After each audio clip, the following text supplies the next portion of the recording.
وحده لا شريك له وأشهد أن محمدا عبده ورسوله أما بعد فإن خير الحديث كتاب الله وخير الهدي هدي محمد صلى الله عليه وسلم وشر الأمور محدثاتها وكل محدثة بدعة وكل بدعة ضلالة وكل ضلالة في النار. قال الله تبارك وتعالى في القرآن العظيم: أعوذ بالله السميع العليم من الشيطان الرجيم. بسم الله الرحمن الرحيم. فبما رحمة من الله لنت لهم ولو كنت فظا غليظ القلب لانفضوا من حولك فاعف عنهم واستغفر لهم وشاورهم في الأمر فإذا عظمت فتوكل على الله إن الله يحب المتوكلين.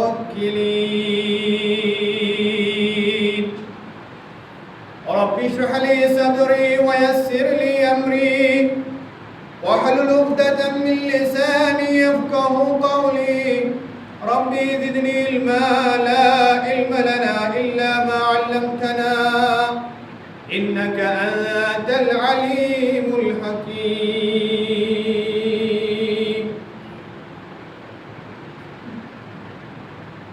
معزز و مکرم سامعین کرام،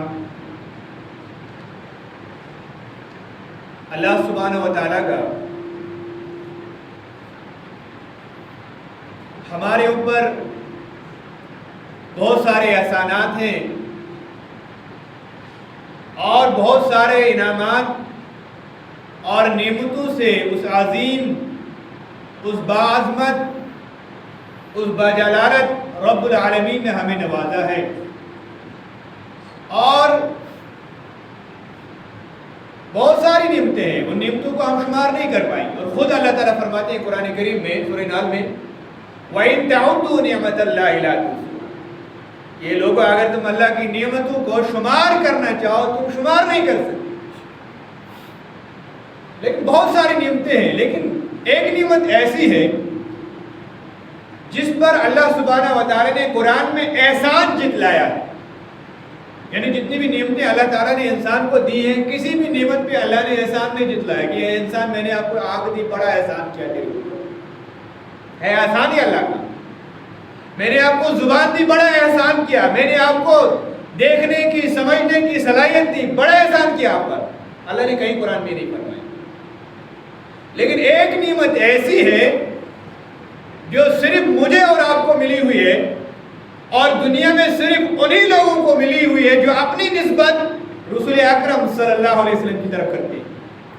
یعنی مختصر الفاظ میں جو اپنے آپ کو مسلمان کہتے ہیں، ان کو جو حقیقی نعمت ملی ہوئی ہے، جو حقیقی نعمت ہے، وہ اسلام کی نعمت ہے، وہ محمد عربی صلی اللہ علیہ وسلم کی نبوت ہے، ان کا نبی بنایا جانا ہے، اور میری اور آپ کی اور دنیا کے تمام انسانوں کی رہنمائی کے لیے، پیشوائی کے لیے، ایز اے لیڈر کے طور سے جو رسول اکرم صلی اللہ علیہ وسلم کو بنایا گیا.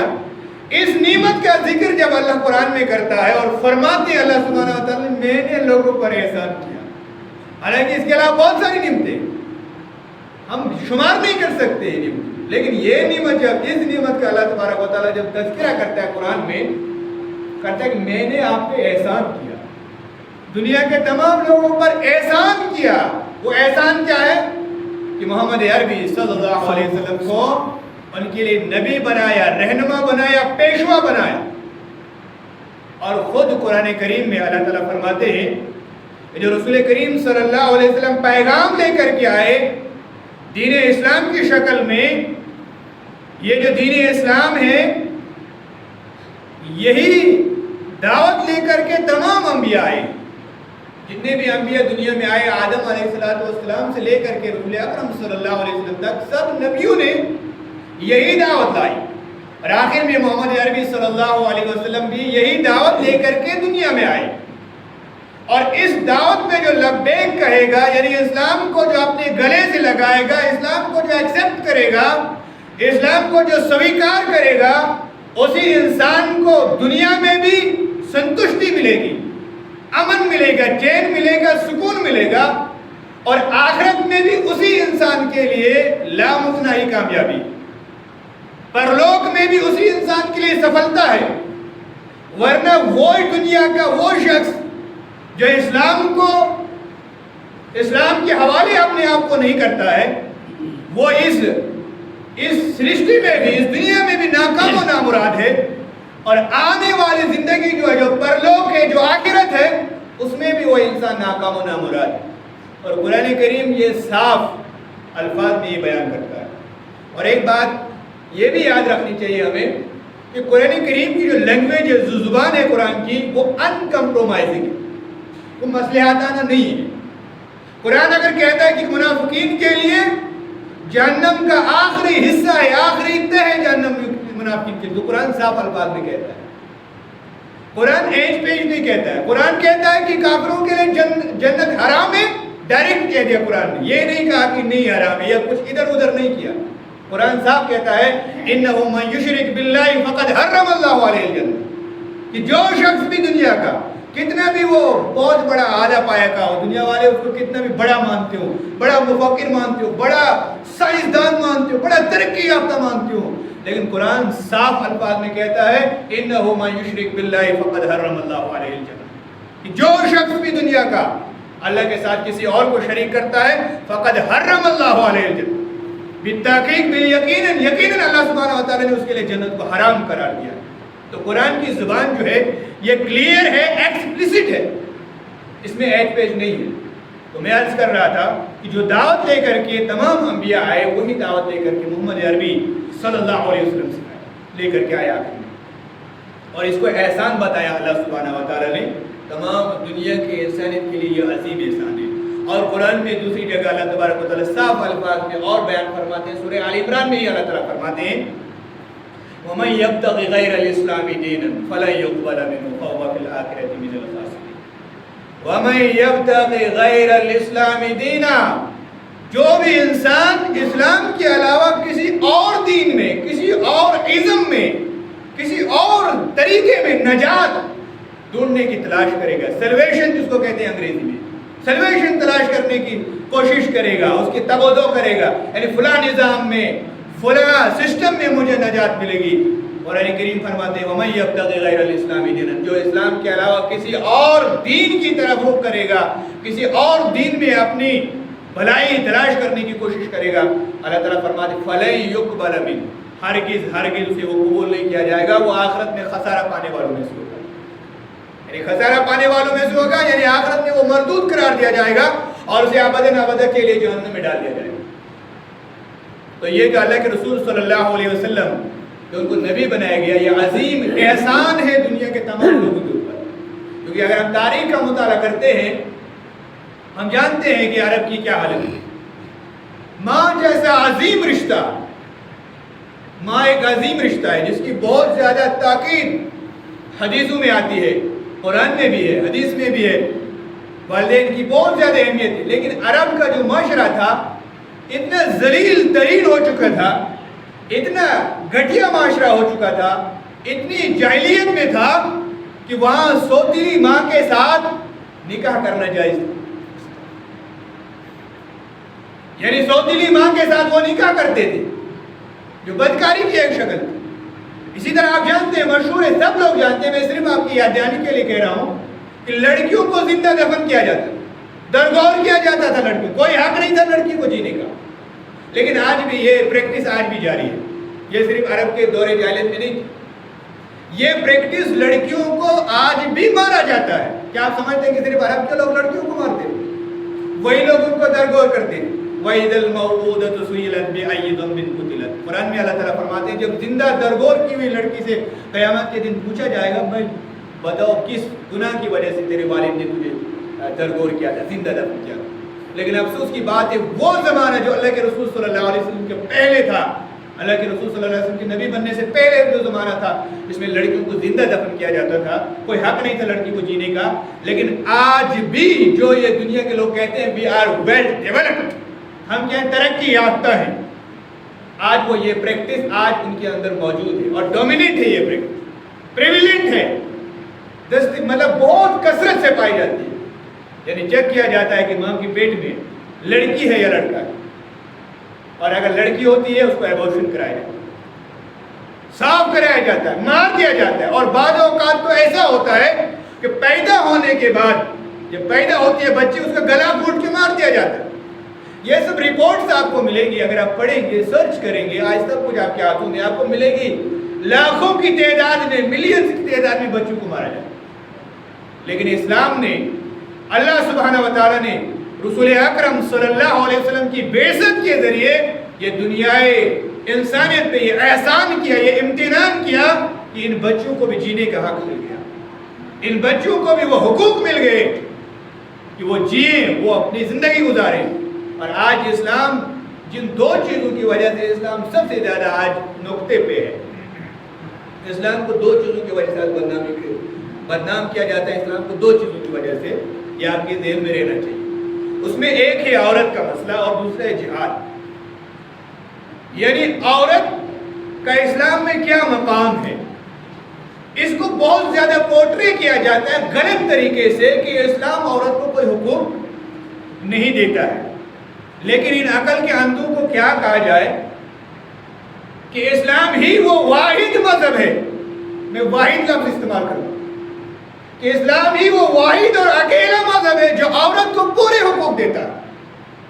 آپ جائیے کہ اسلام کے علاوہ کسی بھی مذہب کا مطالعہ کیجیے، ہم کر چکے ہیں الحمدللہ، پڑھیے، آپ کو ملے گا کہ وہاں عورت کی کوئی عزت ہے ہی نہیں.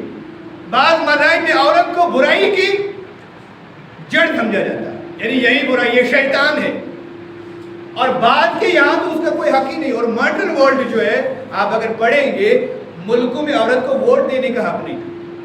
کسی ملک میں 1920 میں ملا، کسی میں 50 میں ملا، کسی میں 40 میں ملا، کسی میں 48 میں ملا. لیکن اسلام نے عورت کو رائے دینے کا حق اس وقت سے دیا ہے جب سے اسلام. اور اس سے بڑی دلیل کیا ہو سکتی ہے؟ رسول اکرم صلی اللہ علیہ وسلم. اور بعض معاشروں میں جب عورت بیوہ ہو جاتی ہے، آج بھی یہ تو ہمارے معاشرے میں بھی ہے، یہ برائی ہمارے معاشرے میں بھی پھیلی ہوئی ہے جبکہ نہیں ہونی چاہیے. اسلام قطعی اس کے حق میں نہیں ہے کہ کوئی عورت اگر بیوہ ہو جاتی ہے، کوئی بھی مرد اس کے لیے اس کے ساتھ شادی کرنے کے لیے تیار نہیں ہوتا ہے. حالانکہ رسول اکرم صلی اللہ علیہ وسلم نے جو پہلی شادی کی، پہلا نکاح کیا، وہ آئیڈیل اور ماڈل نمونہ ہے دنیا کے مسلمانوں کے لیے تو ہے ہی، دنیا کے تمام انسان. پہلا نکاح اللہ کے رسول صلی اللہ علیہ وسلم نے کس سے کیا؟ ایک بیوہ خاتون، بزرگ تھی، اللہ کے رسول سے بڑی تھی عمر میں، لیکن اللہ کے رسول صلی اللہ علیہ وسلم نے یہ مثال بیان کی کہ اسلام میں بیواؤں کے بھی حقوق. بعض معاشروں میں یہ سمجھا جاتا ہے کہ مثال کے طور پر کسی کی شادی ہو گئی، ہوتا ہے معاشرے میں، اب 10 دن کے بعد بعض اوقات ایسا بھی ہوتا ہے کہ 10 دن یا 1 مہینے کے بعد شوہر کا انتقال ہوتا ہے کسی حادثے سے. اب پورا مورد الزام ٹھہرایا جاتا ہے اس عورت کو، کہتے ہیں یہ عورت منحوس آئی ہمارے گھر کے اندر، اس کی وجہ سے ہمارے بیٹے کا انتقال ہوا. اور بعض معاشروں کے اندر بعض جگہ ایسی ہیں، میں نام نہیں لوں گا، ایسی جگہ ہیں ہمارے اس دنیا میں موجود ہیں جہاں پھر اس عورت کو گھر سے الگ کیا جاتا ہے، نکال دیا جاتا ہے، کوئی حق نہیں رہتا اس کا. لیکن اللہ سبحانہ و تعالیٰ فرماتے ہیں قرآن کریم لَقَدْ مَنَّ اللَّهُ عَلَى الْمُؤْمِنِينَ، اللہ تعالیٰ نے احسان کیا مومنوں پر، اِذْ بَعَثَ فِيهِمْ رَسُولًا، جب ان میں رسول مبعوث کیا، رسول اکرم صلی اللہ علیہ وسلم. یہ برائیاں جو آج موجود ہیں نا، یہ عرب میں موجود تھی تب رسول اکرم صلی اللہ علیہ وسلم کے زمانے میں، اور پھر سے یہ پنپ رہی ہے اور پھر سے یہ آج موجود ہے. تو قرآن کریم فرماتا ہے لَقَدْ مَنَّ اللَّهُ عَلَى الْمُؤْمِنِينَ إِذْ بَعَثَ فِيهِمْ رَسُولًا مِنْ أَنفُسِهِمْ، کہ اللہ نے بڑا احسان کیا مومنین پر جب بھیجا رسول انہی میں سے. اور یہ رسول کیا کرتا تھا؟ اس کا کام کیا تھا؟ اس کا کام کیا ہے؟ یتلو علیہم آیات، جو اللہ سبحانہ و تعالیٰ کی طرف سے اس پہ آیات نازل ہوتی تھی وہ لوگوں کو پڑھ کے سنانا، ان کو سمجھانا، وَيُزَكِّيهِمْ اور لوگوں کو پاک کرنا، وَيُعَلِّمُهُمُ الْكِتَابَ وَالْحِكْمَةَ اور ان لوگوں کو کتاب اور حکمت کی تعلیم دینا، وَإِن كَانُوا مِن قَبْلُ لَفِي ضَلَالٍ اور یقیناً اس سے پہلے یہ لوگ کھلی گمراہی میں تھے۔ یہ رسول کا کام تھا، یعنی لوگوں کو برائیوں سے نکالنا، ان کو پاک کرنا، ان کو کتاب سمجھانا، لیکن چونکہ اب رسول موجود نہیں ہے ہمارے درمیان، اور اب اگر کوئی رسول ہونے کا دعویٰ کرتا ہے اس زمانے میں تو اسے ہم کہیں گے کہ یہ دجال من دجاجلہ، یہ دجال جھوٹا ہے، کذاب ہے، کیونکہ بہت سارے لوگوں نے اسے دعوے کیے بھی اور کرتے بھی ہیں لوگوں کو گمراہ کرنے کے لیے، لیکن رسول اکرم صلی اللہ علیہ وسلم آخری نبی ہے، خاتم النبیین ہے، فائنل نبی ہے، سیل آف دا پروفٹ ہے، ان کے بعد کوئی نبی نہیں آئے گا، کیونکہ قرآن خود فرماتے ہیں ما کان محمد ابا احد من رجالکم ولکن رسول اللہ و خاتم النبیین، کہ رسول اللہ محمد جو ہے تم میں سے کسی کے والد نہیں ہے لیکن وہ اللہ کے رسول ہیں اور آخری نبی ہے اور خاتم النبی ہے۔ تو یہ جو رسول کا کام تھا لوگوں کو پاک کرنا، لوگوں تک کتاب و حکمت کی تعلیم پہنچانا، اب یہ کام کس کا ہے؟ اب رسول تو نہیں ہے، اب یہ کام کس کا ہے؟ اس نقطے کی طرف میں آنا چاہوں گا، یہ کام اب آپ کا اور میرا ہے، یہ بڑی ذمہ داری ہے جو رسول دے کر کے گئے ہیں مجھے اور آپ کو اور دنیا کے تمام مسلمانوں کو، اور قرآن کریم نے ہر مسلمان کا یہ بنیادی فریضہ کہا ہے، اس چیز بنیادی فریضہ قرار دیا ہے قرآن کریم میں۔ اللہ تعالیٰ فرماتے ہیں اسی سورہ میں جس سورہ کی میں نے آیت آپ کے سامنے تلاوت کی ہے، اسی سورہ کی ایک آیت میں اللہ تعالیٰ فرماتے ہیں کنتم خیر امۃ اخرجت للناس تأمرون بالمعروف وتنہون عن المنکر، کہ آپ جو ہیں بہترین امت ہیں۔ اب جو رسولوں کا کام تھا، کیونکہ رسول اب موجود نہیں ہے، رسول اس دنیا سے چل بسے، وہ اللہ کے پاس ہے، اب جو ان کا مشن تھا وہ مشن ہمیں اب دے کے گئے ہیں، اور وہ مشن کیا ہے؟ قرآن فرماتا ہے کنتم خیر امۃ، آپ بہترین امت ہیں، اخرجت للناس، مجھے اور آپ کو نکالا گیا ہے، کس لیے؟ بڑے بڑے شاندار محلات تیار کرنے کے لیے نہیں، بڑی لگزریس سی کار خریدنے کے لیے نہیں، بڑا اچھا سا بزنس مینیج کرنے کے لیے نہیں۔ ہاں یہ بھی چیز ضروری ہے، اسلام اسے منع نہیں کرتا ہے، آپ اچھے سے محل بنائیے، بہت خوب، مبارک آپ کو، اچھی سی گاڑی خریدیے، مبارک آپ کو، اچھی سی بزنس کیجیے، مبارک آپ کو، اچھا سا کپڑا پہنیے، مبارک آپ کو، شاندار سا گھر بنائیے، مبارک آپ کو، لیکن یہ چیزیں آپ کا مقصد نہیں ہونا چاہیے، یہ ضروریات زندگی ہے، مسلمان کا یہ مقصد نہیں ہے۔ مسلمان کا مقصد کیا ہے؟ اخرجت للناس، آپ کو نکالا گیا ہے، مسلمانوں کو نکالا گیا ہے لوگوں کے لیے، اور لوگوں کی سب سے بڑی خدمت کیا ہے؟ دیکھو لوگوں کی سب سے بڑی خدمت، اگر آپ یہ سمجھتے ہیں کہ کوئی بیمار ہے اس کو دوائی دلائیں، یہ بڑی خدمت نہیں۔ کوئی مسکین ہے اس کو کھانا کھلائیں، میں بڑی استعمال کر رہا ہوں، خدمت ہے یہ، بڑی نہیں، عظیم نہیں ہے۔ کوئی مسکین ہے اس کو آپ کھانا کھلا رہے ہیں، یہ عظیم خدمت نہیں ہے۔ عظیم خدمت یہ ہے کہ اسے آپ جہنم سے بچائیں۔ اگر آپ کا وہ کھانا کھلانے کے بعد آپ کا بیمار کو بیمار پرسی کے بعد وہ جہنم میں چلا جا رہا ہے تو حقیقت میں آپ نے اس کی خدمت نہیں کی۔ تو حقیقی خدمت کیا ہے؟ اگر آپ بیمار، حقیقی خدمت یہ ہے کہ دنیائی انسانیت کو نار جہنم سے بچا کر کے جنت کے راستے پر چلائے گا۔ اسی لیے اسی مقصد کے لیے اللہ سبحانہ و تعالیٰ نے دنیا کے تمام انسانوں کو پیدا کیا۔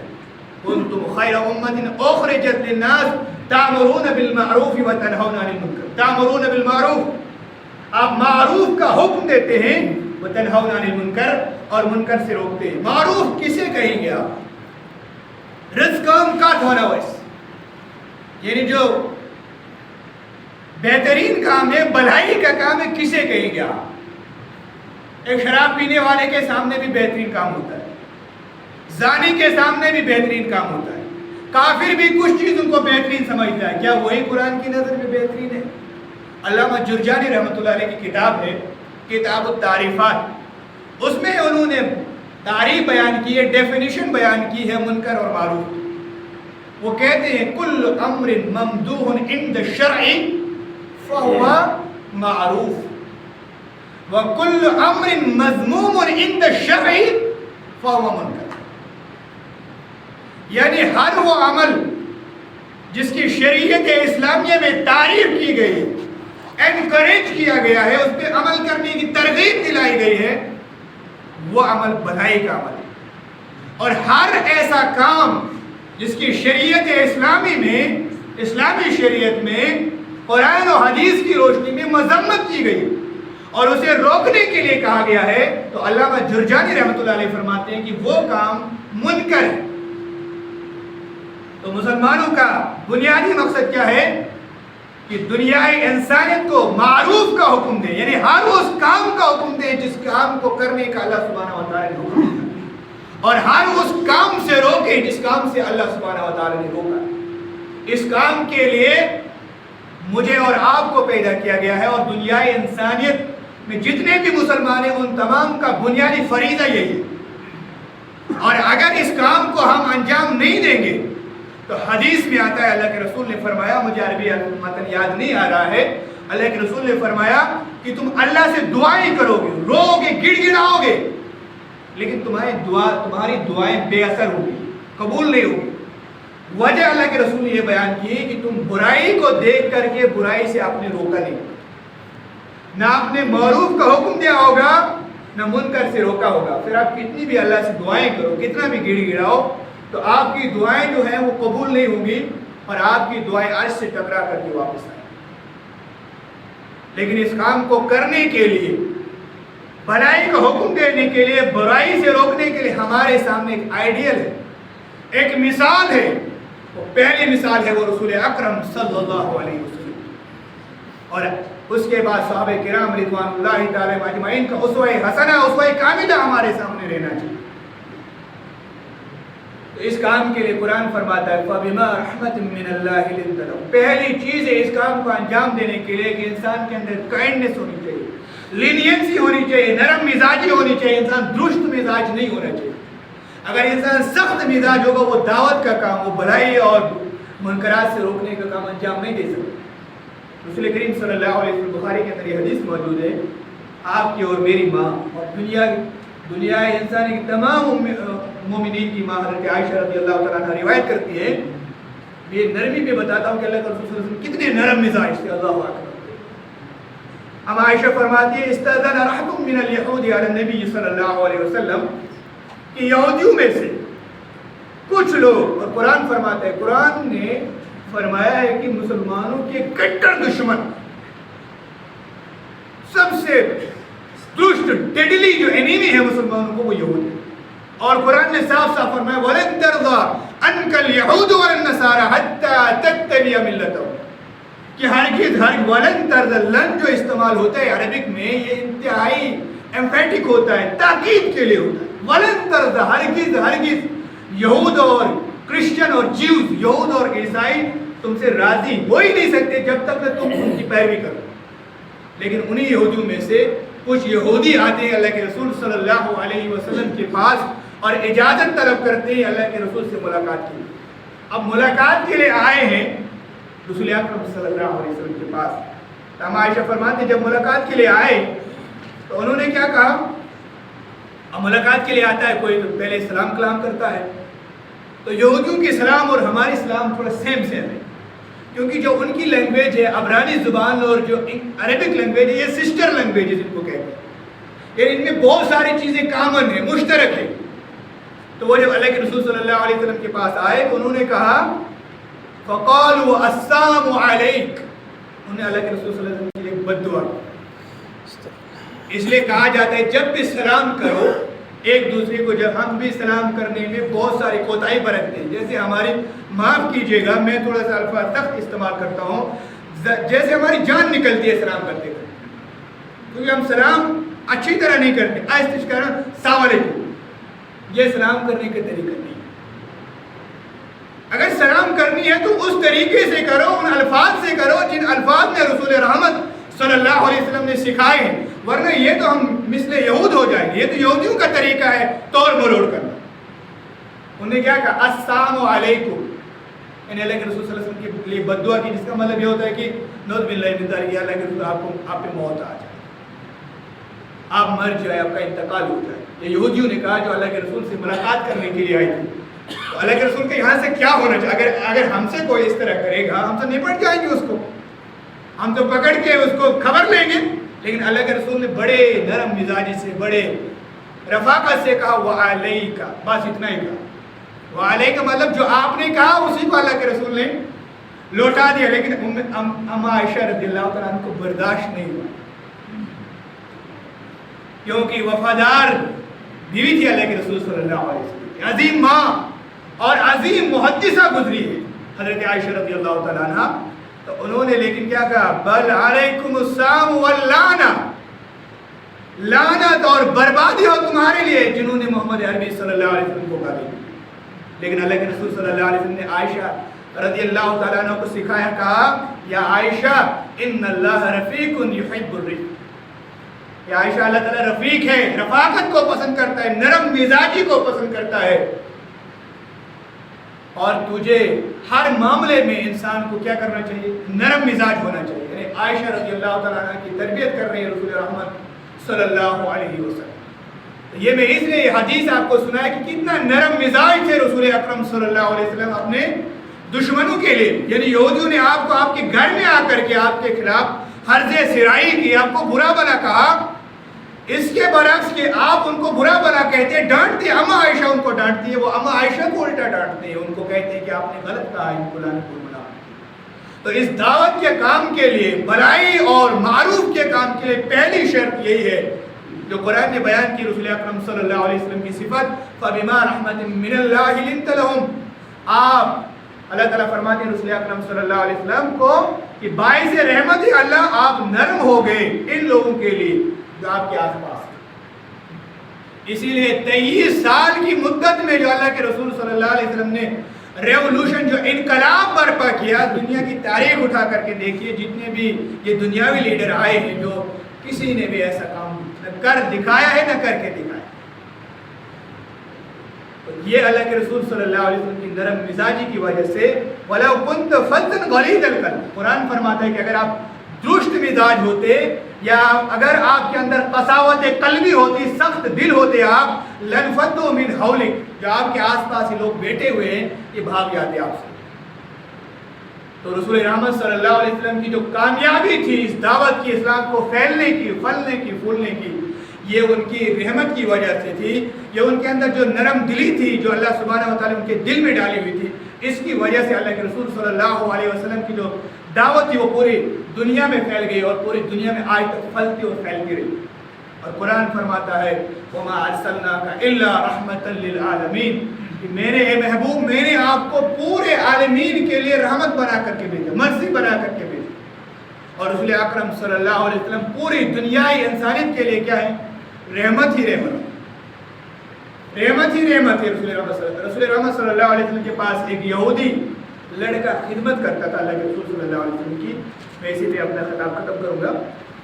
خدمت کرتا تھا اللہ کے رسول صلی اللہ علیہ وسلم کے پاس، یہ لڑکا بیمار ہو جاتا ہے، کسی وجہ سے اس کی طبیعت خراب ہو جاتی ہے بچے کی، تو اللہ کے رسول صلی اللہ علیہ وسلم اس کی عادت کے لے جاتے ہیں اس کے گھر، کیونکہ میں نے کہا کہ ہماری اور امت مسلمہ کی اور ہر مسلمان کی سب سے بڑی جو کام ہے مسلمان کا وہ یہی ہے کہ وہ دوسرے انسان کو، دوسرے مسلمان کو جہنم سے بچانے کی کوشش کرے، یہ بڑی خدمت ہے۔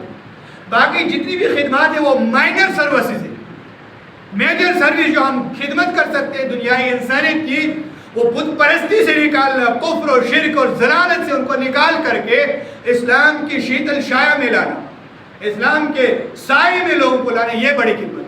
اللہ کے رسول صلی اللہ علیہ وسلم اس کے پاس جاتے ہیں، عیادت کے لیے جاتے ہیں، اور جب عیادت کے لیے جاتے ہیں وہ لڑکا بستر فراش پہ ہوتا ہے، اس کے والد صاحب اس کے کاندھے پہ ہوتے ہیں، سریر کے پاس ہوتے ہیں، تو رسول رحمت صلی اللہ علیہ وسلم اس لڑکے کو کہتے ہیں جو اللہ کے رسول کے پاس خدمت کے لیے آتا تھا، اللہ کے رسول کی خدمت کرتا تھا، کہتے ہیں کہ آپ ایمان لے آئیے۔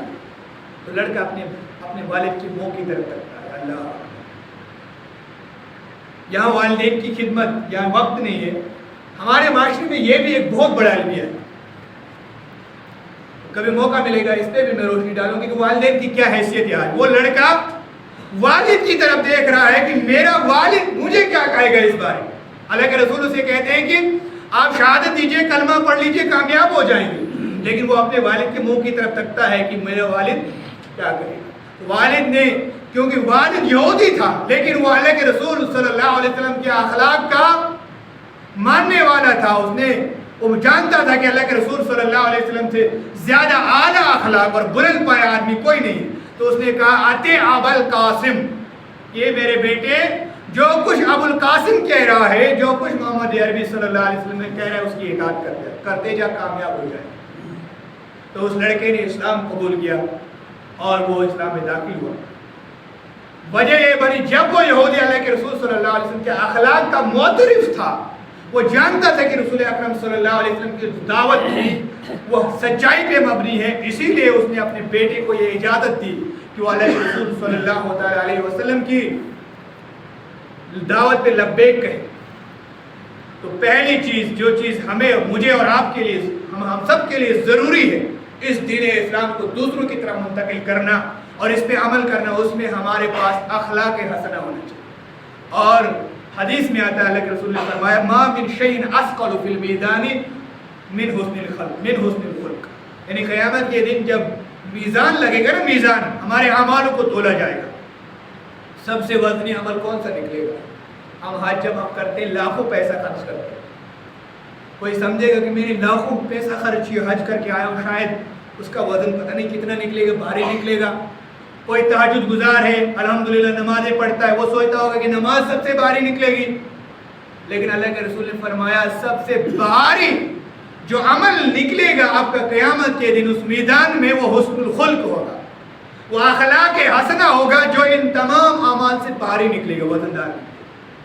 تو اخلاق حسنہ کی اسلام میں بہت ہی زیادہ اہمیت ہے، امپورٹنس سے مہتوپورنتا ہے۔ اگر ہمارے اندر اخلاق حسنہ نہیں ہے، اگر ہمارے اخلاق صحیح نہیں ہے، ہمارا بیہیویئر صحیح نہیں ہے، تو خود بھی ہم اسلام کے بدنام کرنے کا سبب بنیں گے، اور اسلام کی جو دعوت ہے جو ہم نے دوسروں تک منتقل کرنی ہے وہ ہم منتقل نہیں کر پائیں گے، وہ ہم ٹرانسفر نہیں کر پائیں گے۔ تو ضرورت اس بات کی ہے کہ ہم اپنے اندر وہ صفات پیدا کرنے کی کوشش کریں جو قرآن کریم ہمارے اندر پیدا کرنا چاہتے ہیں، یا جو رسول اکرم صلی اللہ تعالیٰ علیہ وسلم نے صحابہ کے اندر پیدا کی تھی، اور جس کی